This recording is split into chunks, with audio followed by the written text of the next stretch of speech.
Magandang umaga po, no? Kahapon kasi bisita natin yung yung kapuso mo Jessica Soho, teachers na yung apat. At meron silang mga kasama. Kasama nila yung iba pa, no? May taga Batangas, karamihan Cavite, na garnish yung mga nila, yung mga ATM nila. Kahapon, inulit-uli nila yung kanilang mga kwento, no? Yung mga karanasan nila o yung mga dinaanan nila na halos yung iba 10 taon na mahigit na garlish. Talagang wala lang sinasahod. Karamihan sa kanila, halos lahat sa kanila ay breadwinner. Kaya hirap na hirap sila. Kung meron man silang mga mga daily resources, no? Yung mga sideline nila, enough lang na pangkain talaga. Kaya kung bibili sila ng ibang bagay na pangangailangan ng pamilya, wala na. At thankful pa nga sila dahil bakasyon.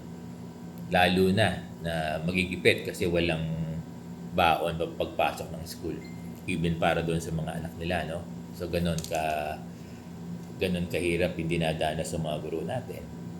Ngayon, tinanong natin sila, no? Kasi alam niyo po, ang pwede lang makatulong dito ay yung ahensya natin. Naniniwala ako, no? Yung DepEd lang eh. Kasi it has something to do with the salary, with the benefits. Kasi ang sitwasyon nila, ang status nila, nag-garnish sila. So lahat ng pera nila na pumapasok sa ATM ay kinukuha ng bangko, ng land bank, pero pang DBP. Ngayon talagang lahat sa pagkakaunawa nila ay ako din naman, salary lang dapat ang ginagarnish. Ano? At yung paniniwala po natin na ewan ko, hindi nakita ng korte na alam naman nila na yung sahod ay hindi naman personal lang ng guro. Kapag may pamilya, may anak na, palagi ko sinasabi. Kaya po ang panawagan nila, no? Ang panawagan nila sa ating DepEd Secretary Sani Angara,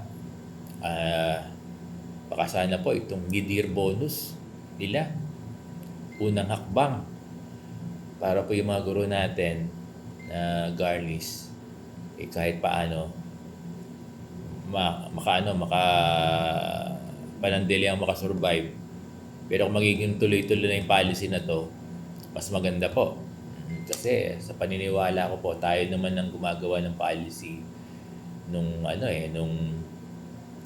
scheme ng pagpapasahod sa mga guro. Dati nga po ay cheque tapos cash. Wala naman tayong ATM dati. Hanggang sa nagkaroon tayo ng ADA, that's my understanding, yung auto-debit na arrangement natin na lahat ng salary, beneficio ng guro ipapasok sa ATM. Yun nga po, baka po pwedeng mag-modify na tayo ng policy dahil 100,000 na yung mga gurong talagang garnish, no?